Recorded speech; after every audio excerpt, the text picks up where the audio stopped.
It is our great and blessed fortune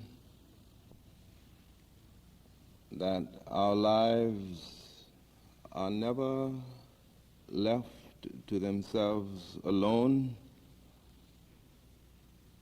We are visited in ways that we can understand and in ways that are beyond our understanding by highlights, great moments of inspiration, quiet reassurances of grace, simple manifestations of gratuitous expressions of the goodness of life.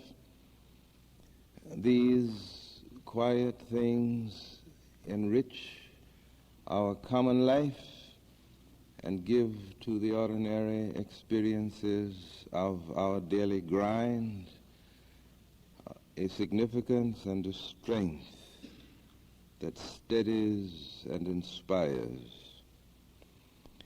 We are also surrounded by the witness of those others whose names may be familiar to us,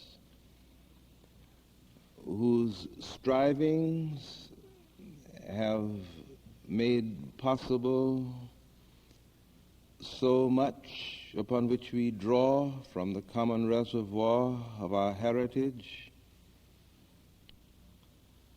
those who have carried the light against the darkness, those who have persevered when to persevere seemed idiotic and suicidal, those who have forgotten themselves in the full and creative response to something that called them beyond the furthest reaches of their dreams and their hopes. We are surrounded also by the witness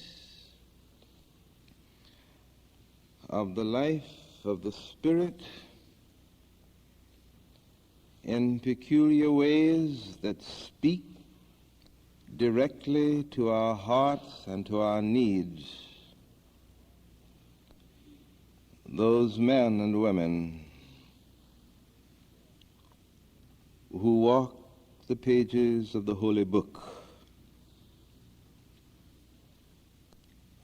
those men and women with whom in our moments of depression and of despair, and in our moments of joy and delight, we identify as we sit now together, feeling each other's presence very near. We are grateful to Thee, our Father, for all of the springs of joy and renewal and recreation that are our common heritage and our common lot. And we offer in thanksgiving to Thee the fruits of our little lives, that they may in turn be to those others whose names we do not know somewhat of strength and inspiration, that apart from us they may not find fulfillment, and apart from them we may not know ourselves. We thank Thee, our Father, for so holy a privilege, and we offer our thanksgiving and our dedication as our response, not only to Thee, but to the life which is ours.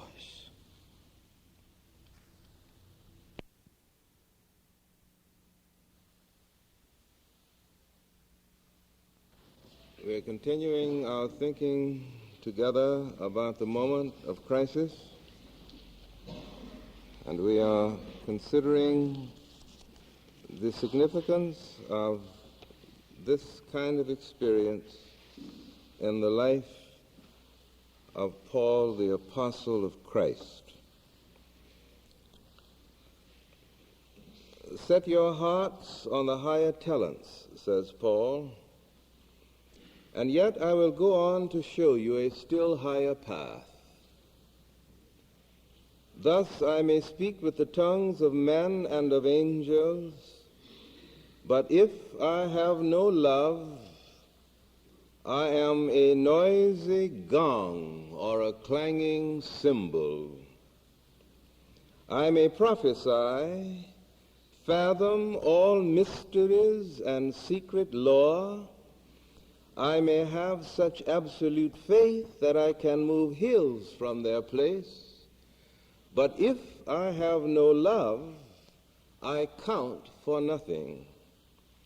I may distribute all I possess in charity. I may give up my body to be burnt. But if I have no love, I make nothing of it. Love is very patient, very kind. Love knows no jealousy. Love makes no parade, gives itself no airs, is never rude, never selfish, never irritated, never resentful. Love is never glad when others go wrong. Love is gladdened by goodness, always slow to expose, always eager to believe the best, always hopeful, always patient. Love never disappears. As for prophesying, it will be superseded. As for tongues, they will cease. As for knowledge, it will be superseded. For we only know bit by bit, and we only prophesy bit by bit. But when the perfect comes, the imperfect will be superseded. When I was a child, I talked like a child. I thought like a child. I argued like a child. Now that I am a man, I am done with childish ways. At present, we only see the baffling reflections in a mirror, but then it will be face to face. At present, I am learning bit by bit, but then I shall understand, as all along I have myself been understood. Thus, faith and hope and love last on, these three, but the greatest of all is love. Make love your aim, and then set your heart on the spiritual gifts.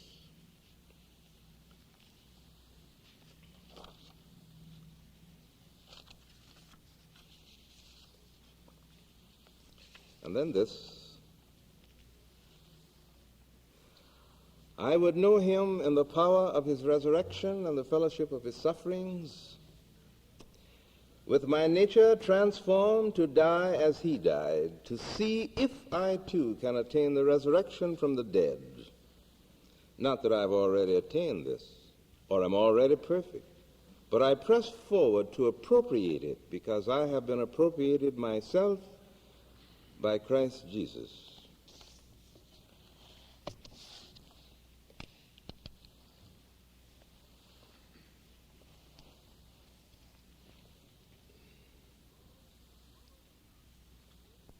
The moment of crisis is the experience through which an individual passes when he is caught in the grip of two forces moving in opposite directions. One force seeking always to maintain the balance that is the familiar experience, to maintain the status quo, to conserve, to hold the line, to dig in, and the other, to go forward,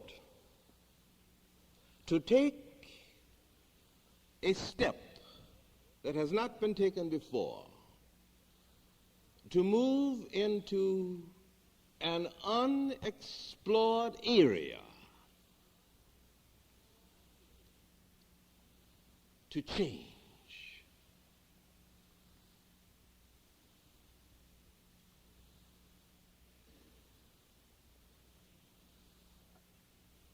To think of this basic idea in the life of Paul, the apostle of Christ, is for me personally a very illuminating, but because of my own background, a very difficult one.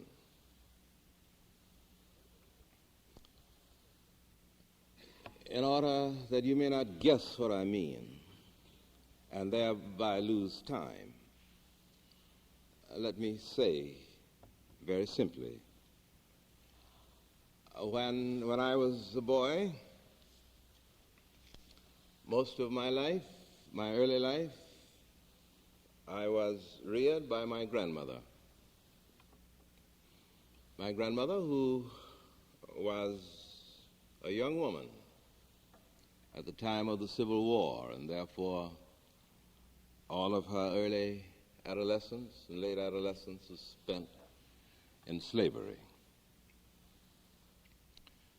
One of my chores as a boy was to write letters to all of the outlying members of our family, for my grandmother was the anchor person.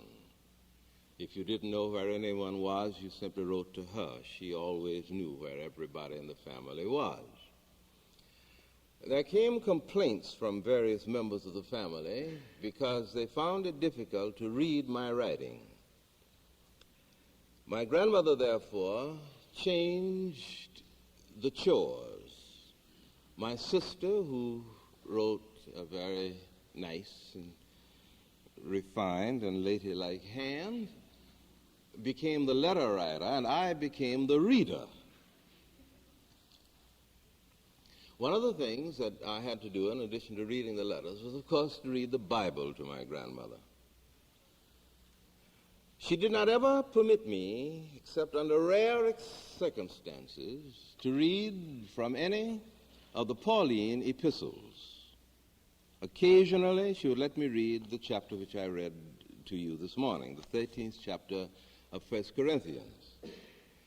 I did not raise any question as to why, as I grew up, because my grandmother was a person with reference to whom you did not raise unnecessary questions. But when I went to college and came back home for a holiday, I was sitting on the front porch one afternoon reading the Bible to her, and I asked the fatal question, the one that had been on my mind all through my childhood. Why is it, I said, that you do not ever let me read from any of the Pauline epistles.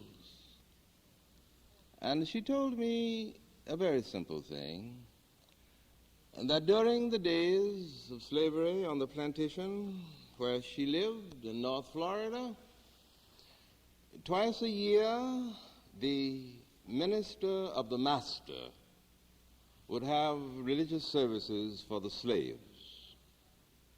And at these services, each time, for as long as she could remember, he always preached to the slaves from the same text from Paul: "Slaves, be obedient to your masters, for this is right in the Lord." And she purposed in her heart as a young woman that if freedom ever came, or if she ever learned to read, she would not read that part of the Bible. This set a certain block in my mind. Now there is another, and I do not wish to make anyone sensitive by what I'm saying about all of this. If so, it is too bad. The other block, the thing that stands out in the religious experience of Paul, was the overwhelming significance of the meaning of the cross, as we shall point out later, as the creative act of self-giving and redemption on the part of God. And literally, this became for me a stumbling block, because my memories of the cross were not related to Sunday school. They were these big wooden burning things in front of the schoolhouse, down at the end of our street. At any time of tension, when the Klan moved, the symbol of the Klan was the burning cross.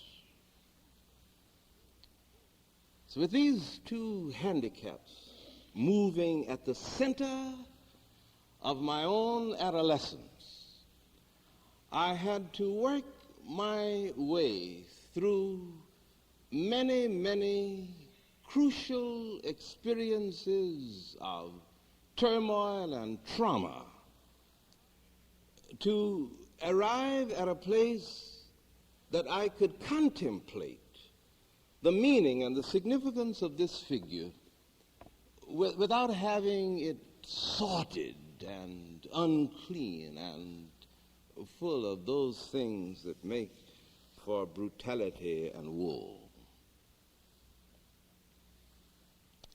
Now, with that as a background, let us look at this tremendous figure. The first things that impress me, all of this is preliminary to the moment of crisis, which I will make clear.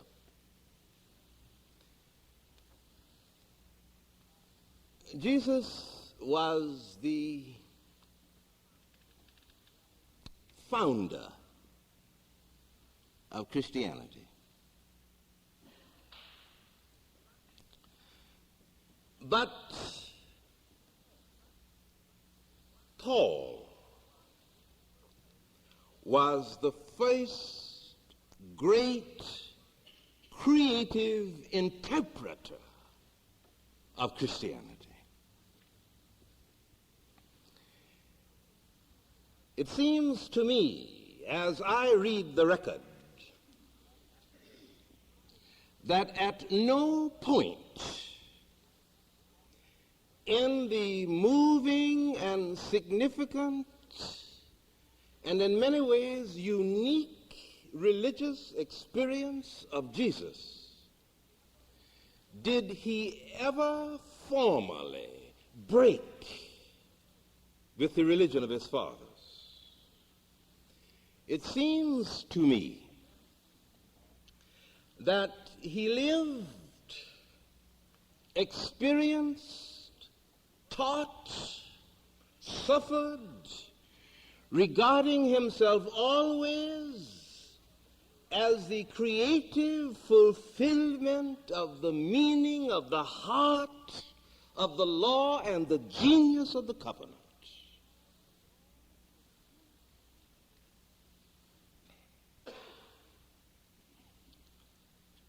Paul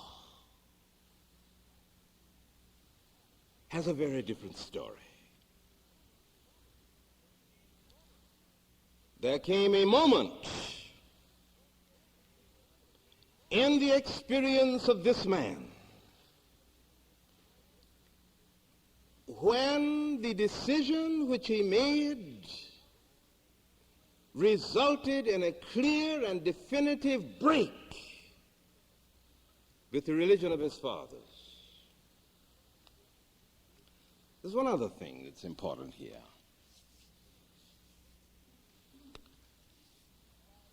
Jesus was a member of the Jewish community, and as a member of the Jewish community at that particular moment in human history, he was a man without the ordinary freedoms that would go with citizenship. He was circumscribed by the limitations of the community of which he was a part. He was not a citizen of the Roman Empire. Paul, on the other hand, was a citizen of the Roman Empire. And this is very instructive as a part of what seems to me to be the nature of the crisis in his religious experience. He inherited from his father, as is indicated by implication, a citizenship. This meant, you see, that he lived and moved and worked and functioned as a member of the Jewish community with the privileges of a citizen of the Roman Empire. Now this is very crucial in my thinking, for it meant, you see, that even though by blood, background, culture, religious heritage, and social heritage to a large extent, he belonged to the Jewish community. But by this political or economic incident or accident or circumstance, he had the freedom that belonged to a person who was not a Jew in the Roman Empire, but was a Roman citizen. And this must have had profound influence. How much I do not know, I'm not wise enough to know. This must have had profound influence on the way he tended to look out upon the world.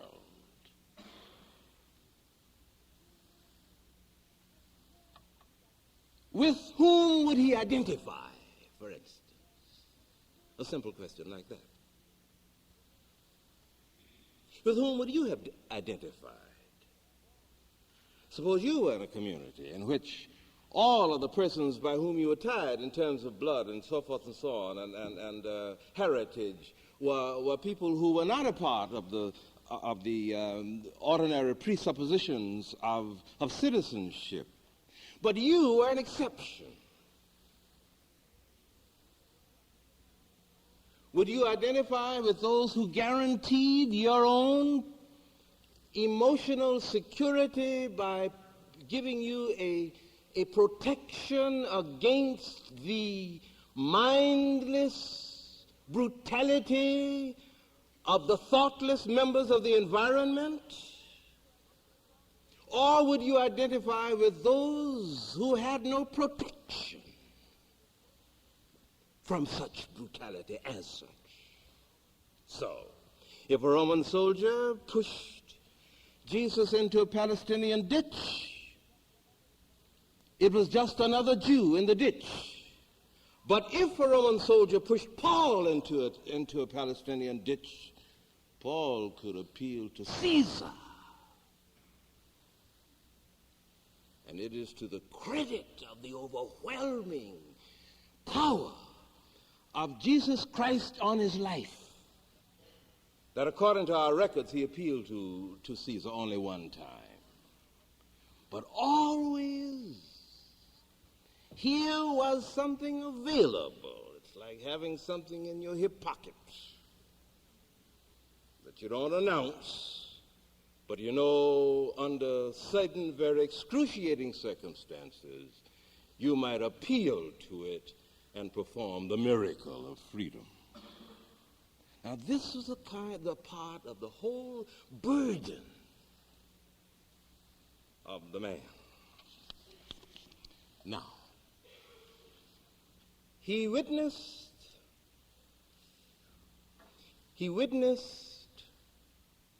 the death of Stephen. The death of Stephen. As Stephen was dying, according to the book of Acts, being stoned to death,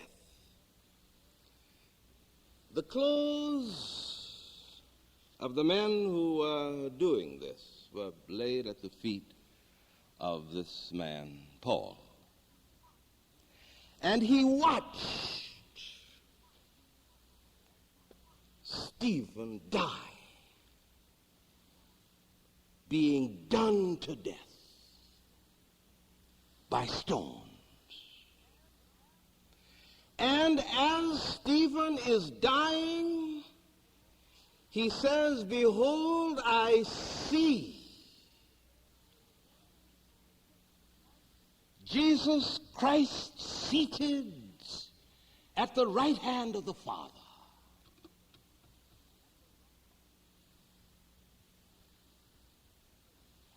Is this man right?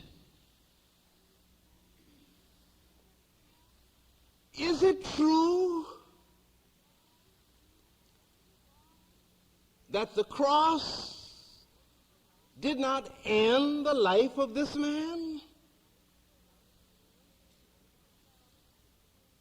Can a man, when he is dying for his faith, declare in that moment, when there is nothing to be gained except inner damnation if he lies, can a man under that circumstance say what is not true? This was working away in the mind of Paul as he went on with his persecution, with his opposition. For you see, if Stephen is right,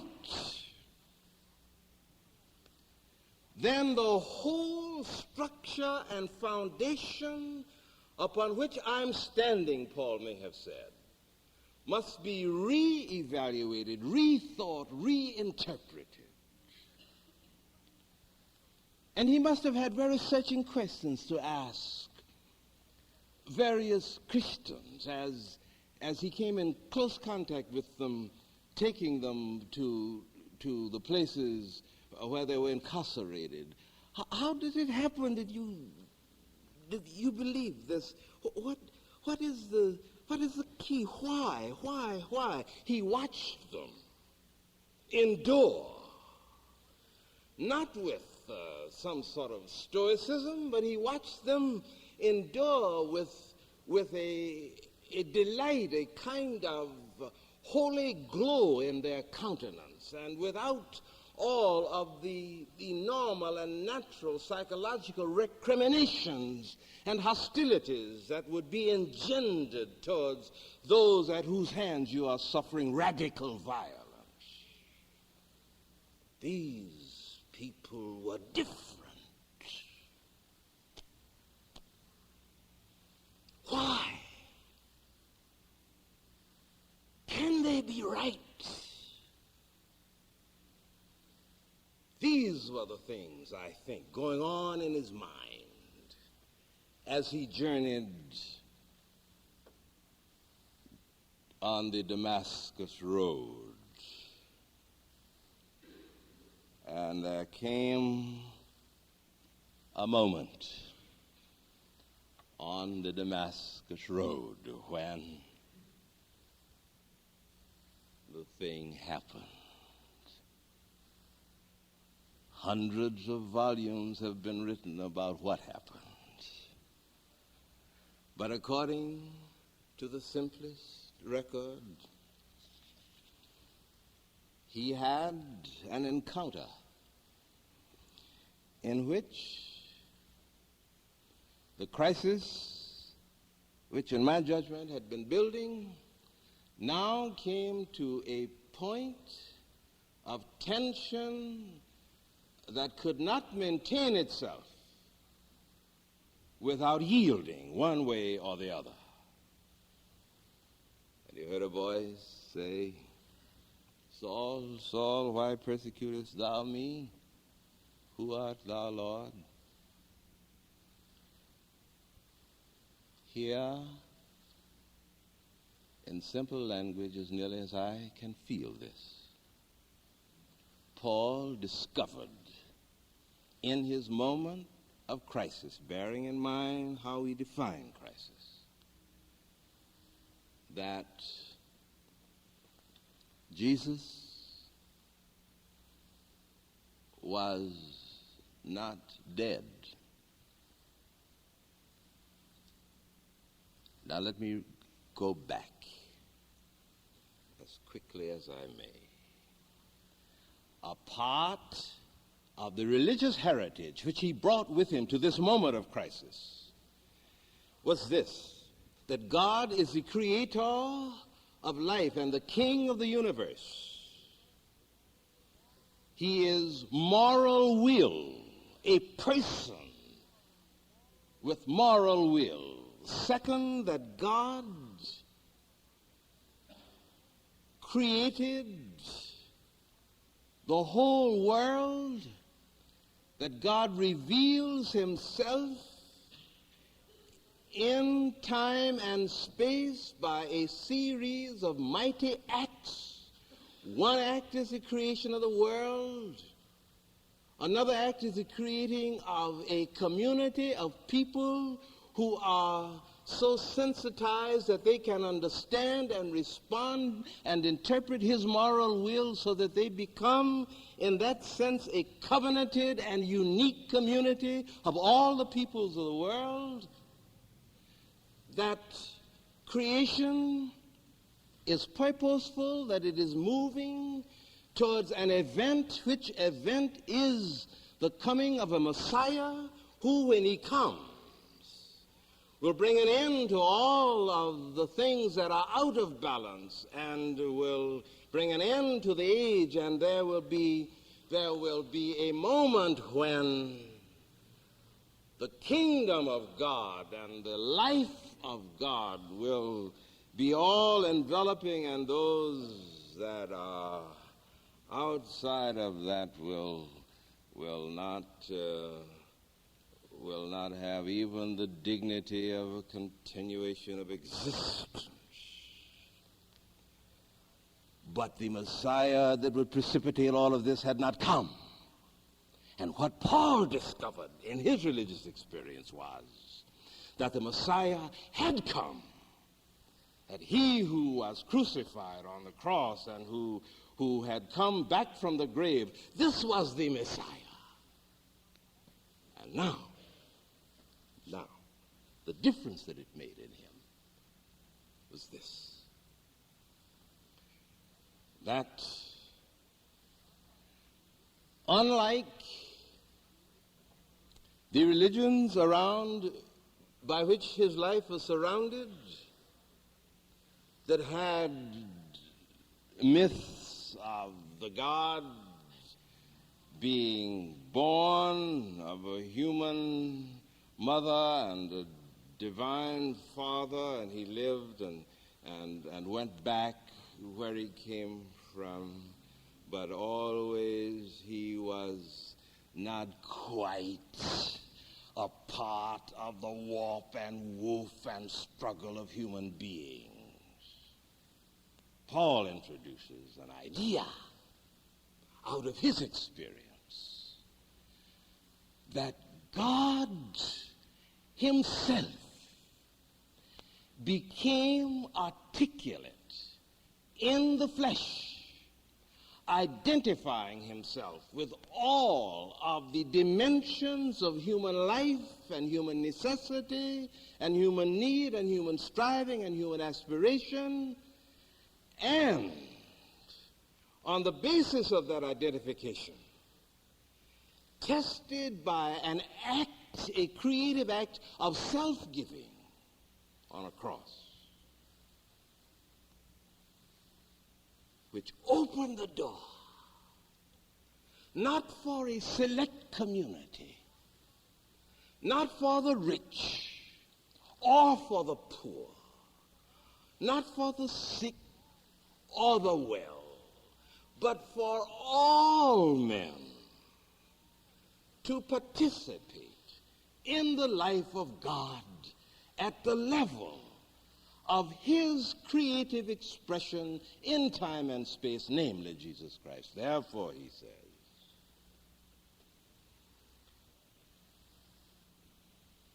as I live, for me to live is Christ. To die is gain. I would know him in the fellowship of his suffering, the power of his resurrection, that happily I too might experience the thing which he experienced, that I might so identify with him that the redemptive act of God in coming into time and space in a particular manner and behaving in this fashion, opening the way for all mankind to move down the long corridor to restoration of life and peace with him, that I might experience this and all men might experience it. Now, finally, what Paul does is to give out of the tensions of his religious experience a meaning to the cross, which has made it through all the years since a symbol not only of self-sacrifice and devotion and all manner of creative, redemptive acts at many levels of human experience, but he gave to it a significance that no word of Jesus has. He gives to the cross a significance in the Christian movement that even the Sermon on the Mount does not have. Suppose the Sermon on the Mount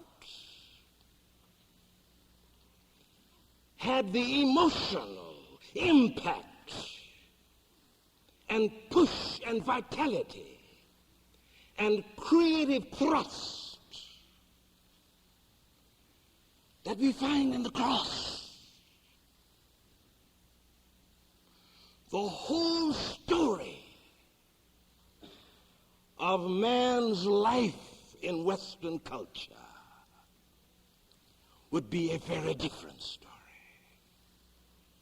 And a part of our job now is to put at the disposal of the terrific impact and creative power of the cross and all that goes with it, the illuminated ethical significance and insight of the Sermon on the Mount.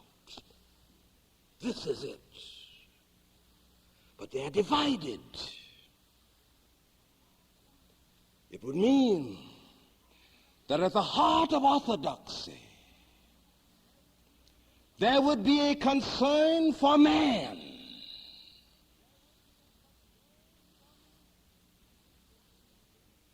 That would make of the believer a living moment of redemption. Wherever he moved and worked and thought and functioned and lived, there would not be the separation.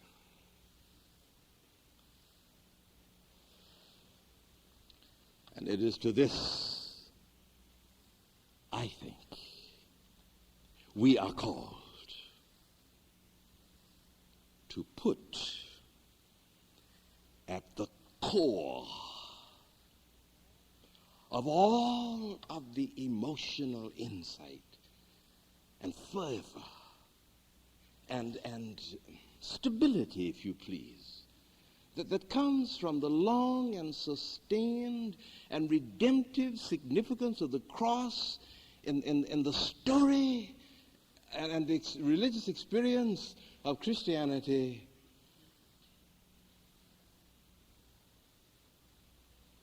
The words, love ye one another,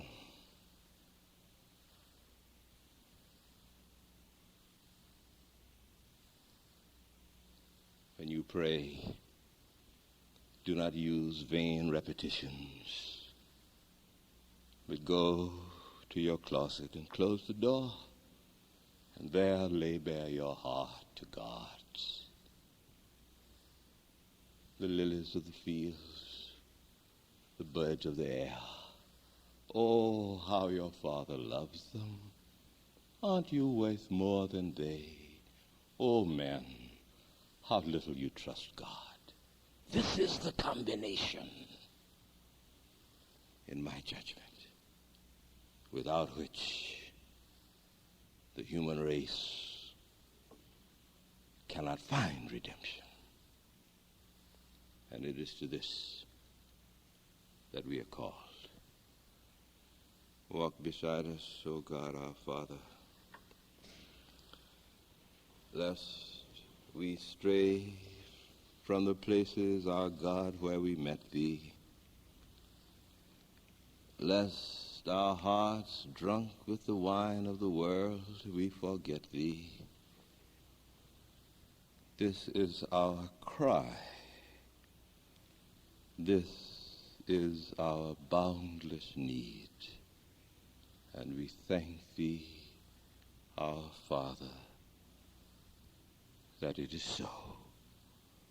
Dismiss us with thy Spirit, and grant unto us thy peace.